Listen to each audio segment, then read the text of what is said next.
მსოფლიო მედია უნიკალურ ექსპერიმენტზე ალაპარაკდა ამერიკელმა ბიოლოგმა კრეიგ ვენტერმა სიცოცხლის პირველი ხელოვნური ფორმა შექმნა. გენური კვლევების ლაბორატორიაში შექმნილი უჯრედის საშუალებით ახალი ტიპის საკვებისა და საწვავის შექმნა, ასევე ჰაერის მავნე ნივთიერებისგან გაწმენდა შეიძლება.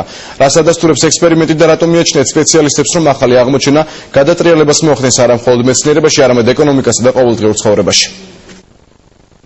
ესეც სიცოცხლის ფორმაა, ოღონდ განსხვავებული, აქვს ზრდისა და გამრავლების უნარი. ბაქტერია სინთია ქვია და კრეიგ ვენტერის ინსტიტუტის მეცნიერთა ჯგუფის მიერაა შექმნილი. უნიკალური აღმოჩენის ავტორი მიიჩნევს, რომ ახალი გენეტიკური მიღწევა მსოფლიოზე ისეთივე გავლენას იქონიებს, როგორიც ატომბირთვის გახლეჩას ან მიკროპროცესორის შექმნას მოჰყვა. ეს სრულიად სინთეზირებული უჯრედია, რომელმაც გამრავლება დაიწყო და უკვე მილიარდზე მეტი უჯრედი წარმოქმნა. უჯრედი ერთადერთ გენს შეიცავს და ისიც ჩვენი შექმნილია. ეს კომპიუტერისგან შობილი პირველი ორგანიზმია. ტექნოლოგია ასეთია, ქიმიური გზით დნმ-ის სინთეზირება ხდება, რომელიც რეციპიენტ ბაქტერიაში შეყავთ. შემდეგ ახალი სახის მიკროორგანიზმი იქმნება. უფრო კონკრეტულად კი ბაქტერიის გენი კომპიუტერით დააპროგრამეს. მეცნიერებმა გენეტიკური კოდი, რომელიც მილიონი სიმბოლოსგან შედგება, ელექტრონული წერილის სახით გაგზავნეს. სწორედ ქსელში დაიწყო, ასე ვთქვათ, სიტყვი და სიცოცხლე გადაქცევა. მიღებული დნმ ბაქტერიაში გადანერგეს. ხელოვნურმა გენმა ბუნებრივი განდევნა. შედეგად ბაქტერია ადამიანის მიერ შექმნილი პირველი სინთეტიკური ორგანიზმი გახდა. მეტიც, სინთიამ თვითგამრავლება დაიწყო, რაც სიცოცხლის პირველი ნიშანია. მისგან წარმოქმნილი უჯრედები იგივე გენეტიკური კოდის მატარებლები არიან.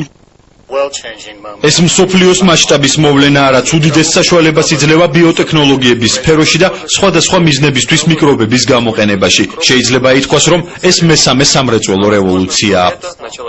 მეცნიერებმა უნიკალური ექსპერიმენტის შესახებ ჟურნალ Science-ში გამოაქვეყნეს. მასში აღნიშნულია, რომ ხელოვნური ბაქტერიის გამოყენება ახალი მედიკამენტების წარმოებაში, ნარჩენების სუფთა საწვავად გადაქცევასა და ახალი სახეობის ბიოლოგიურ ელექტრონული კომპონენტების შექმნაში შეიძლება. ზოგიერთი მეცნიერი ამტკიცებს, რომ ახალი ტექნოლოგია საფრთხესაც შეიცავს, რომლებიც არა მარტო სამეცნიერო ეთიკას ეწინააღმდეგება.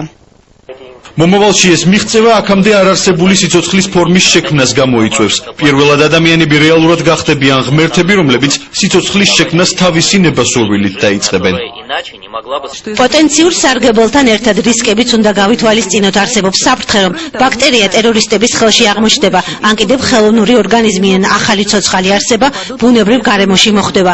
სამეცნიერო კვლევების ასეთი წინსვლა არ ვიცით პლანეტის ეკოლოგიასა და ადამიანის ჯანმრთელობაზე როგორ აისახება.